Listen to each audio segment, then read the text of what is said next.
Men died making them. An army officer could go to prison for losing one.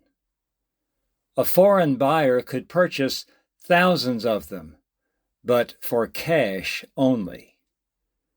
What was this precious item? A map. On today's Exploring History podcast, I'll look at a secret project of the former Soviet Union that had an ambitious goal: to map the world.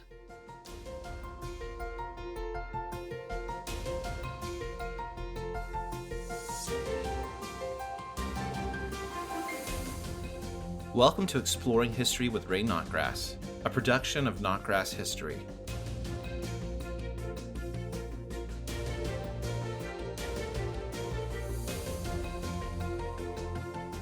I'm Ray Notgrass. Thanks for listening.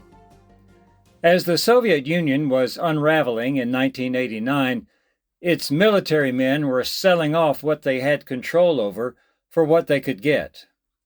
American map dealer Russell Guy flew to Estonia with $250,000 in cash. He bought thousands of Soviet-made maps, each one marked secret. Over the succeeding years, Mr. Guy, as well as retired British software developer John Davies and a handful of other people, uncovered an amazing fact. During the Cold War, which lasted from 1945 to 1989, the Soviet military undertook one of the biggest map-making projects in history. Ordered by Soviet dictator Joseph Stalin, the goal of the tens of thousands of cartographers and surveyors who were involved in the project was to map the entire world, and many of these maps had amazing detail. The Soviet authorities wanted detailed, accurate information about the huge country they ruled. The communist leaders wanted to know the placement and condition of roads, the sizes of lakes and rivers, and the layout of cities.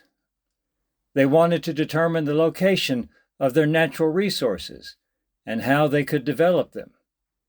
Some of these maps not only included the location of forests, but also the size of the trees and the distances between the trees.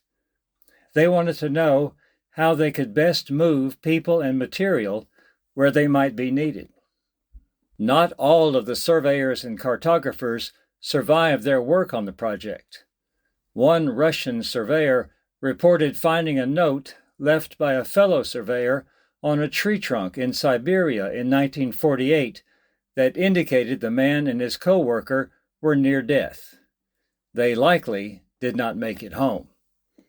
Moreover, during the Cold War, the Soviets believed that their main enemy was the United States.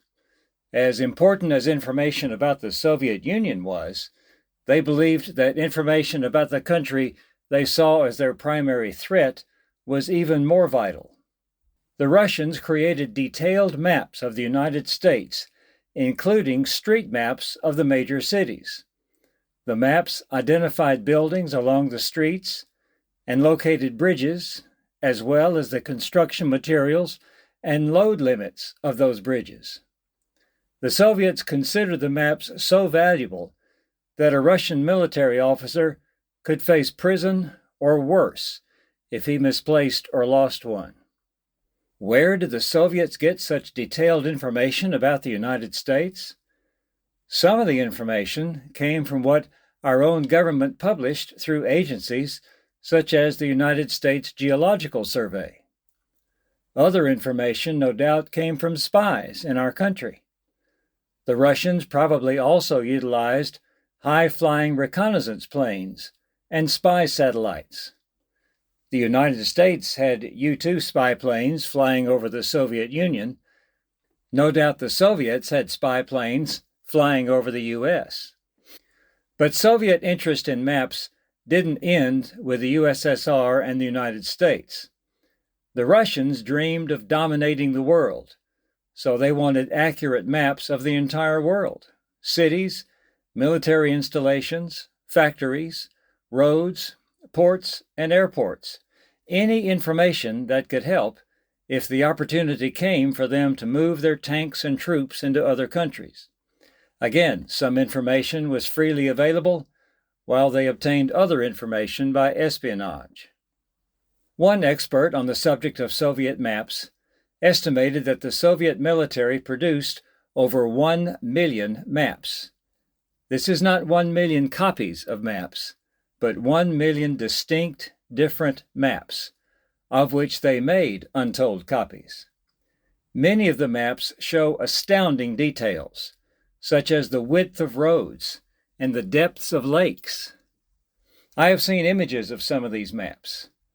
It's a little unnerving to see a detailed Soviet-era map of the Pentagon, for instance, with the roads around it and the Potomac River lettered in Russian with the Cyrillic alphabet, or maps of New York, Chicago, San Francisco, San Diego, Raleigh, North Carolina, Beijing, China, Berlin, Germany, Paris, France, Halifax, Nova Scotia, and so forth, that identify specific buildings and military installations, all in Russian. In other words, they knew. Sometimes the differences between Soviet military maps and maps from other sources are intriguing. For instance, a 1984 Soviet map of Chatham, England, shows a dockyard where the British Royal Navy built submarines. A British map from the same period shows a blank space there, because the British did not want information about that location to become known. But the Soviets knew it anyway. On the other hand, maps that were published in the Soviet Union and were available to the general Russian public were deliberately inaccurate in terms of distances, directions, and other details. The communist government did not want such information available even to its own people, but especially to others who might be able to obtain those maps. Today there exists an international network of map dealers and collectors. A few map dealers around the world offer the Soviet maps for sale. Customers include governments, university libraries, and telecommunication companies that need to know the topography of an area where they plan to set up cell phone towers, for instance. The United States intelligence community used some of these Soviet-made maps to help our operations in Afghanistan in the early 2000s.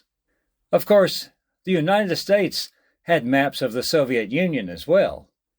We gathered information with reconnaissance planes and spy satellites, and we had our share of spies on the ground in Russia, too. But the information our government sought was more difficult to gather because the Soviet Union was such a closed society. What do we know? What do our enemies know? This is why maps are still important to us, and to them. I'm Ray Notgrass. Thanks for listening.